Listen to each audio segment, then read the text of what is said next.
Assalamualaikum warahmatullahi wabarakatuh. Salam sejahtera. Selamat siang siswa kelas 7 paket B PKBM Negeri 23 Jakarta. Apa kabar kalian semua? Semoga hari ini kalian masih sehat dan tetap bersemangat dalam mengikuti rangkaian belajar mulai dari Senin sampai dengan Jumat. Hari ini bersama saya Muhammad Safei selaku tutor PKBM Negeri 23 mata pelajaran PKN, yang pada hari ini kita belajar satu hari satu mata pelajaran.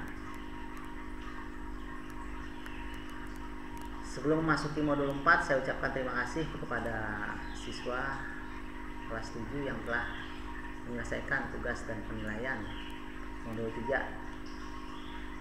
Dan untuk siswa yang belum menyelesaikan tugas dan penilaian pada modul 3, segera diselesaikan, mengingat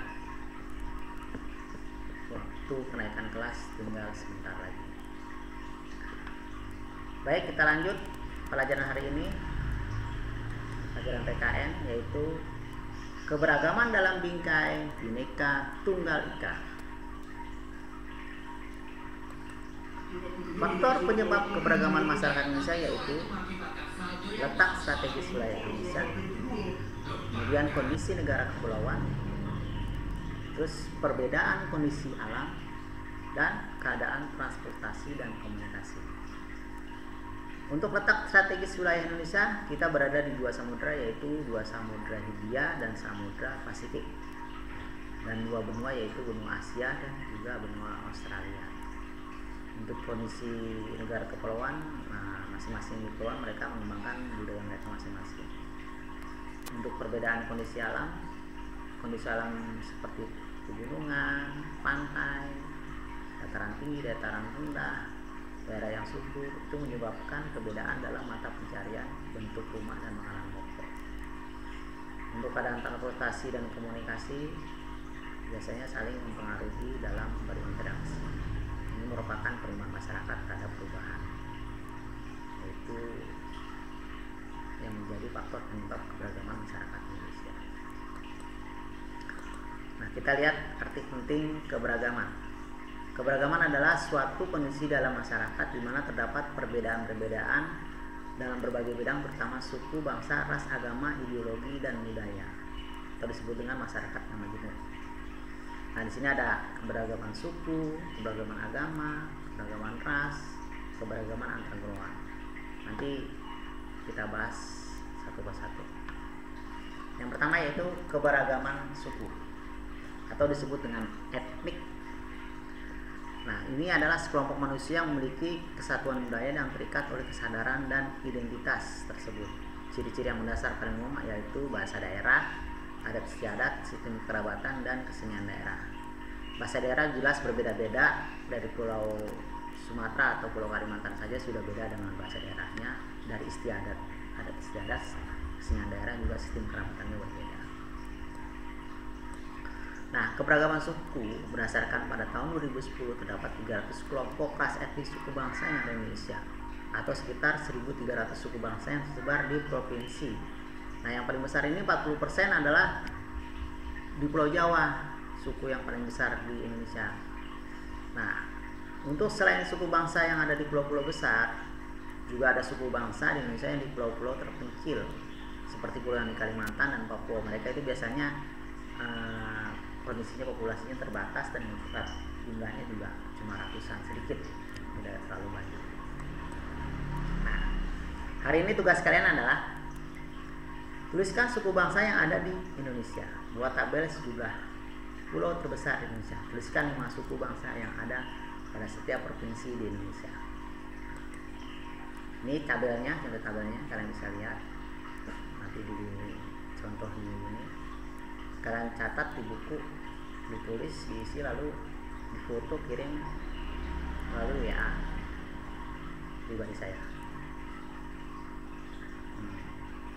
Mudah-mudahan paham dalam tugasnya. Silahkan dikerjakan setelah materi ini selesai.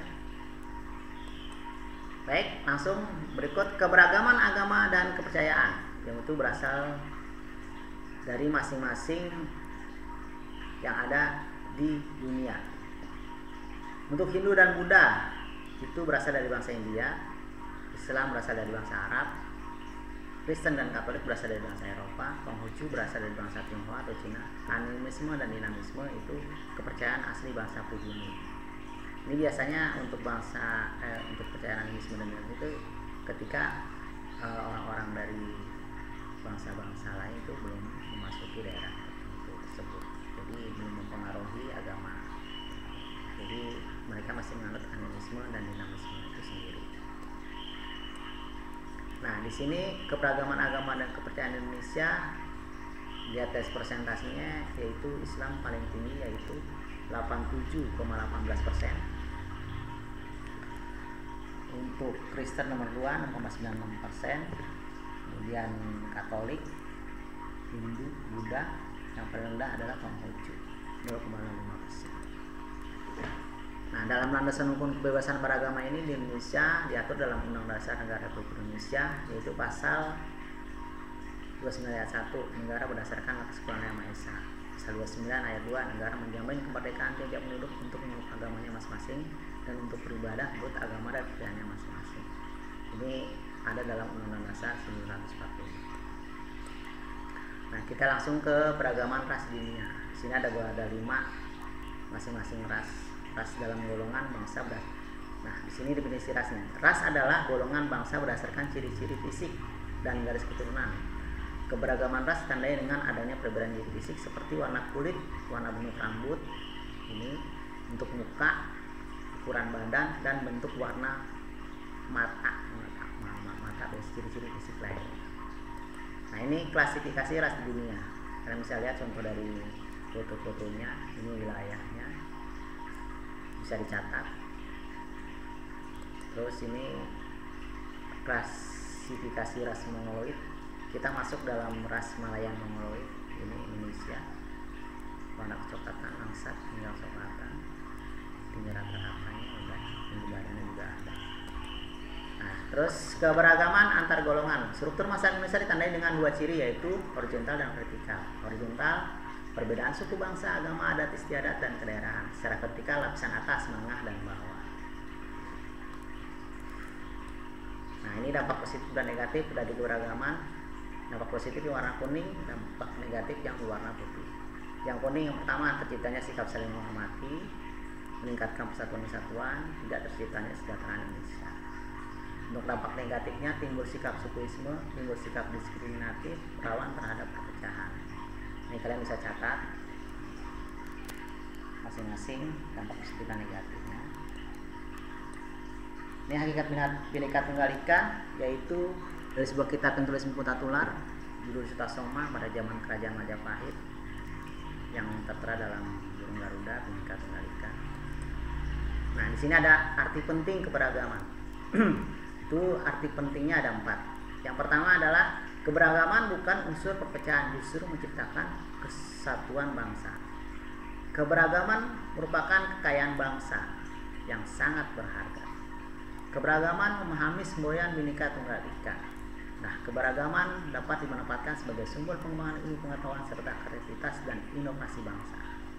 Inilah dari arti penting keberagaman, ada 4. Kalian dari materi ini bisa dicatat dan dibuat rangkum, dipahami masing-masing. Silakan. Terima kasih untuk mata pelajaran PKN hari ini tentang keberagaman kelas 7. Jangan lupa tugasnya dikirim melalui WA. Semoga hari ini kita mendapatkan ilmu yang bermanfaat dari belajar PKN ini.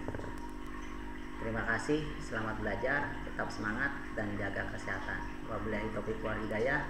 Wassalamualaikum warahmatullahi wabarakatuh.